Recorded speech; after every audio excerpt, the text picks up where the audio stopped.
السلام عليكم ورحمة الله تعالى وبركاته. إخواني أخواتي، نتمنى تكونوا بصحة جيدة. موضوع الحلقة عن تقديم الخبز المنقوع في الماء أو الزرع المنقوع في الماء. خاصنا ضروري نقوموا بواحد المراقبة يومية، باش بحال هاد الحالات هادو لا مشيتي وغفلتي عليهم يولي تشوه خلقي في القمقم ديالو أو المنقار ديالو.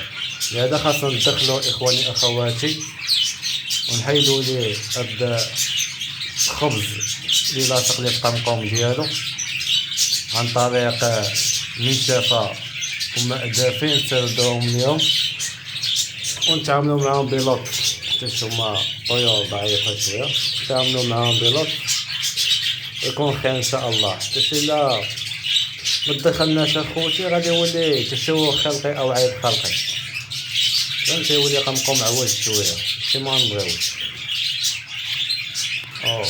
أعانكم الله إخواني أخواتي.